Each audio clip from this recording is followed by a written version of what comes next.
é cantar, viver com Jesus é sorrir, é sentir o calor de chegar, mesmo quando se tem que partir, é sentir o calor de chegar, mesmo quando se tem que partir, mas também nunca se esquecer de que a gente que vive na dor e mostrar nosso Cristo é viver, e viver é mostrar seu amor, e mostrar nosso Cristo é viver, e viver é mostrar seu amor. Olá, queridos irmãos, quero iniciar esse culto em nome do nosso Deus triuno, que é Pai, Filho e Espírito Santo, quem nos acolhe, quem nos fortalece, quem nos abençoa. E eu saúdo a todos com um versículo que se encontra em Gálatas, capítulo 2, o versículo 20, onde está escrito: fui crucificado com Cristo, assim já não sou eu quem vive, mas Cristo vive em mim. A vida que agora vivo no corpo, vivo-a pela fé no Filho de Deus, que me amou e se entregou por mim. Assim já não sou eu quem vive, mas Cristo vive em mim. Queridos, nesta passagem o apóstolo Paulo coloca algo muito especial.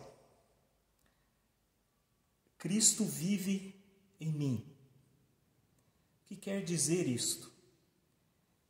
O que acontece a partir do momento em que Cristo vem habitar em mim, vem viver em mim? É o que nós queremos refletir neste culto. E eu convido a baixarmos nossa cabeça e orarmos. Pai querido, nós queremos te bendizer e te louvar pelas nossas vidas, pelo teu amor, pelo teu cuidado por cada um de nós. Obrigado, Senhor, que até aqui tu nos sustentou, nos conduziu. Obrigado, Senhor, pela tua palavra que nos aponta para ti, que nos revela quão amoroso, quão bondoso tu és com cada um de nós. Ajuda-nos, Senhor, a entendermos o teu evangelho, que será pregado logo em seguida. Ajuda-nos a entendermos o teu amor por nós, para que isso nos transforme, para que isso nos ajude a vivermos cada vez mais conforme a tua vontade, o teu querer. E nos perdoe os pecados, nos perdoe a arrogância, nos perdoe, Senhor, por querermos viver conforme os nossos próprios desejos, da maneira como nós achamos melhor. Ajuda-nos, Senhor, a nos livrarmos desses pensamentos, desses desejos. Te agradecemos e louvamos por tudo, em nome de Cristo Jesus. Amém. Irmãos, mudança de vida. É disso que o texto de hoje está falando. Fica claro que os colossenses receberam Jesus Cristo em seus corações, em suas vidas, e a partir disso eles mudaram. A vida, o comportamento deles se tornou algo totalmente diferente do que era antes. Eles foram libertos do modo de viver que eles viviam anteriormente. Não poderiam se deixar enganar, nem sair desta nova e verdadeira vida que eles estavam vivendo. O apóstolo Paulo está os advertindo nesse sentido. Não abandonem aquilo que vocês aprenderam. Há muito tempo eu venho falando dessa mudança de vida, ou imitação de Jesus Cristo, ou ainda viver em Cristo. Percebo que nós temos grande dificuldade de entendermos esse assunto. E normalmente nós o entendemos como algo externo, algo que nós fazemos para que os outros vejam, para que os outros percebam. Mas é muito interessante quando nós percebemos que alguém faz isso de forma natural, que isso acontece de uma forma espontânea. Ele não está querendo aparecer, ele não está querendo se mostrar para ninguém. Quando é muito bonito e impressionante também quando uma pessoa simplesmente vive o amor de Cristo e pronto. E existem muita gente assim, muitas pessoas assim. E vocês têm que concordar comigo que quando nós também percebemos estas mudanças em nós mesmos, também é algo especial, emocionante demais. Quando em dado momento nós percebemos que deixamos de fazer, de pensar coisas que eram contrárias ao Evangelho.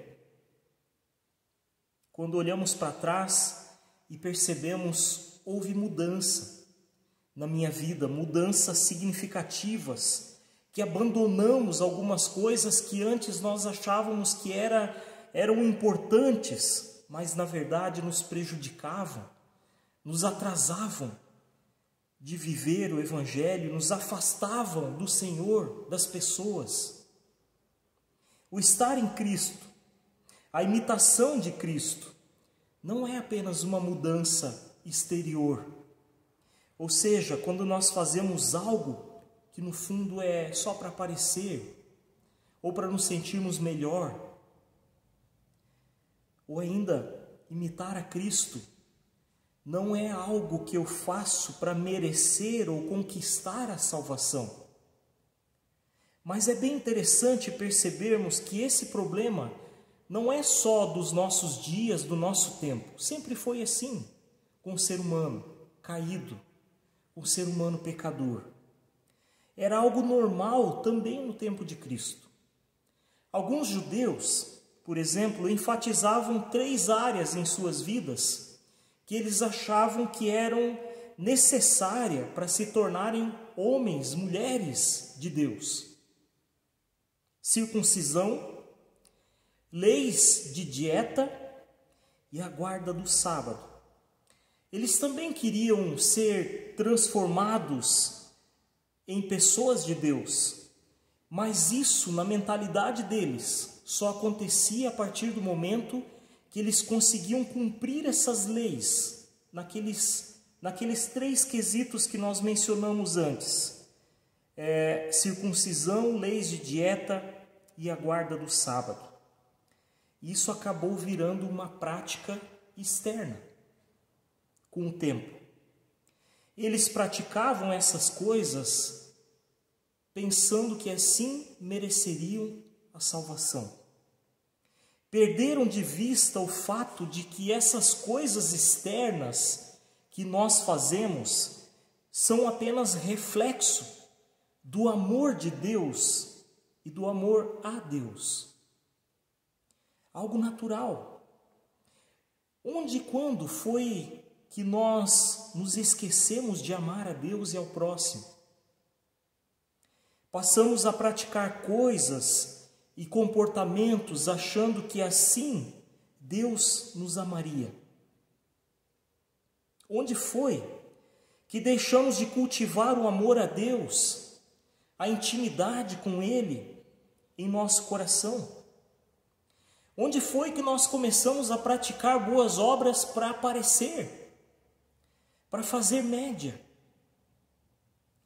Os sociólogos afirmam que todo grupo humano tem uma necessidade de identificar quem é de dentro e quem são os de fora.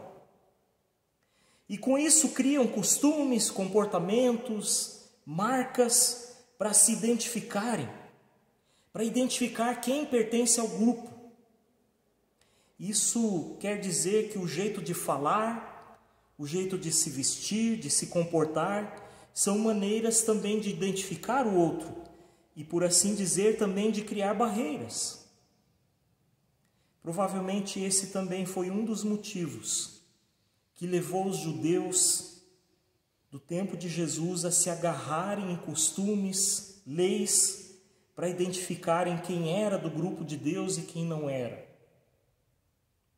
Eles se esqueceram de ensinar, de viver o amor a Deus e ao próximo no coração. Acabaram se esquecendo de que Deus os amava, de que eles não precisavam fazer nada para serem amados, para conquistar o amor de Deus. Se esqueceram que Deus os chamou para serem bênção às outras nações e amarem os outros povos, praticando o perdão, a justiça, a misericórdia.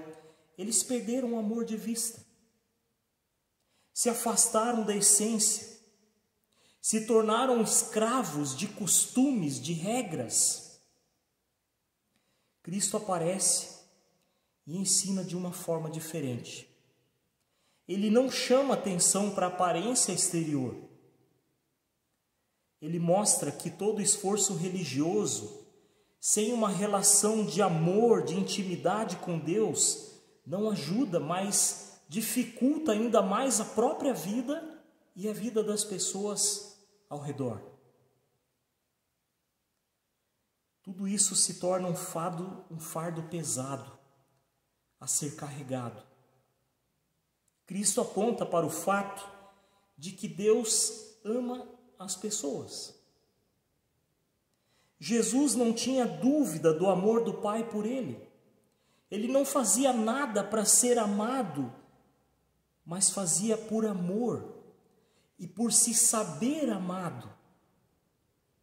Ele nos mostrou que toda mudança deve começar de dentro para fora. Nesse sentido, quem ouve o Senhor e se deixa guiar por Ele, apresentará sinais e comportamentos compatíveis com os seus ensinamentos. No dia da Páscoa, falei do apóstolo Paulo. Ele foi um exemplo dessa transformação que veio de dentro para fora. Deus atingiu seu coração com seu amor e graça, e a partir disso o apóstolo Paulo começou a mudar. Isto é, foi mudado por Deus. Ele é um dos belos exemplos de conversão, de mudança de vida, da qual a Bíblia tanto fala. Antes, era alguém preocupado em cumprir a lei de Deus nos mínimos detalhes, como ele mesmo afirma em Filipenses 3, versículos 5 e 6. Circuncidado no 8º dia de vida, pertencente ao povo de Israel, a tribo de Benjamim, verdadeiro hebreu, quanto à lei fariseu, quanto ao zelo perseguidor da igreja, quanto à justiça que há na lei, irrepreensível.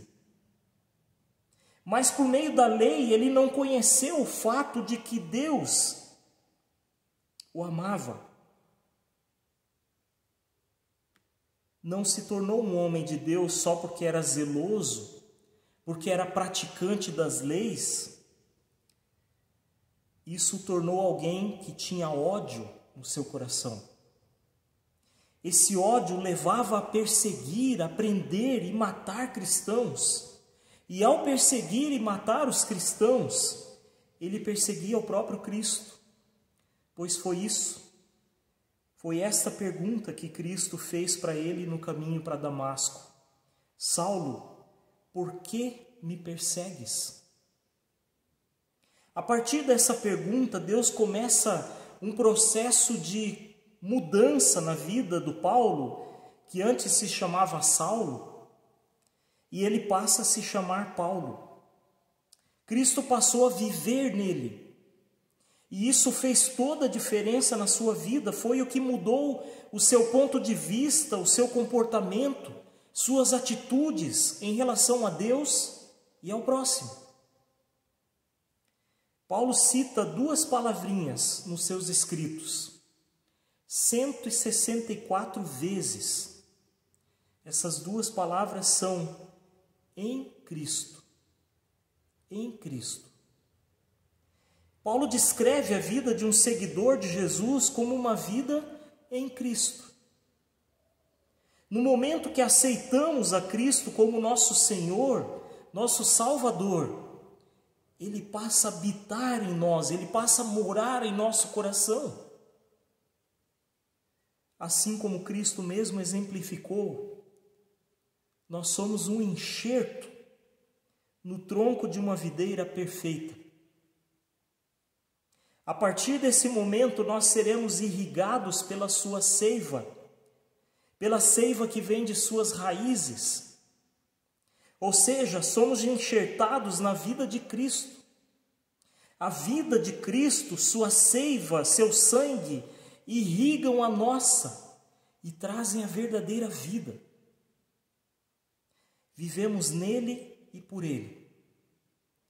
A partir da conversão e da total entrega ao Senhor, começamos a viver a verdadeira vida que Ele afirmou que deixaria para nós.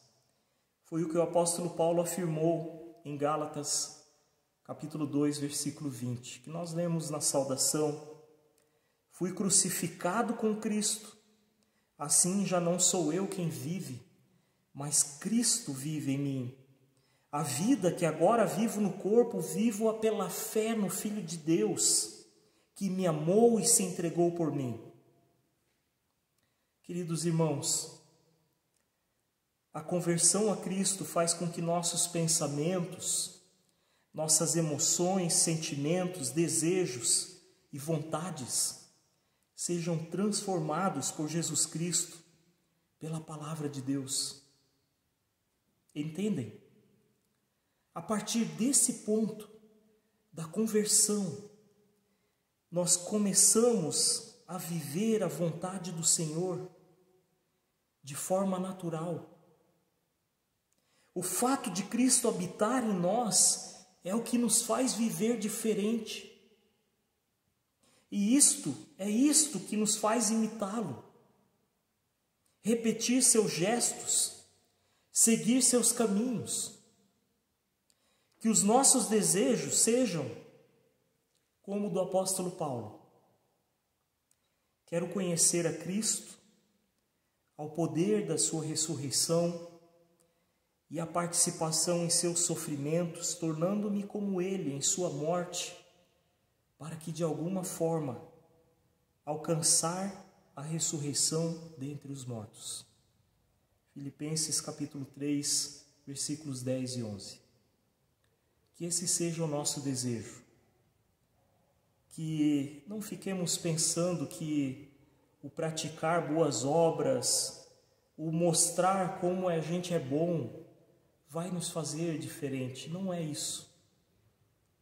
É deixar Cristo fluir através de nós, o seu amor, a sua bondade, a sua misericórdia.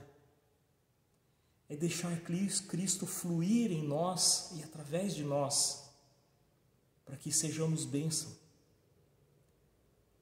Viver isso de forma natural, porque Cristo vive em nós. Pensemos nisso e tenhamos esse desejo de Paulo, conhecer a Cristo, o poder da sua ressurreição, a participação no seu sofrimento, nos tornando como Ele em sua morte, para que de alguma forma alcancemos a ressurreição dentre os mortos. Que assim seja, queridos irmãos, que Deus nos acompanhe e nos abençoe nesse dia e toda a nossa vida. Amém. Baixemos nossas cabeças para orarmos aí. Pai amado, nós queremos te bendizer e te louvar, porque o teu desejo é viver em nós. Tua palavra afirma que nós somos templo do teu Santo Espírito. Que tu vens habitar em nós através do teu Santo Espírito. E a partir desse momento nós somos transformados cada vez mais à imagem e semelhança de Jesus Cristo. Nos deixe abrir o nosso coração para que isso de fato aconteça. Toque em nós com tua palavra, com a tua bondade, para que mudemos de fato. Dá com que, através de nós, Senhor, mais e mais pessoas entendam e conheçam esse Teu amor, a Tua graça, que Tu nos ama, para que se entreguem também a Ti. Guarde, Senhor, nosso mundo, que tem passado por uma situação tão crítica e difícil. Tenha misericórdia. Oriente nossos governantes. Toque seus corações. Abençoe e guarde também a Tua igreja, espalhada pelo mundo. Que ela realmente faça a diferença, seja bênção, seja sal e luz. Nos ajude também nesse sentido aqui como paróquia, como comunidades, a sermos bênção na vida uns dos outros, no lugar onde nós moramos, que as pessoas ao olharem para nós vejam a Tua luz, a Tua misericórdia, a Tua bondade. Cuida, Senhor, das pessoas enfermas. Lembramos da Dona Frida, da sua saúde, da Dona Ida. Também pedimos, Senhor, pela Rosália, pela Dona Elvira,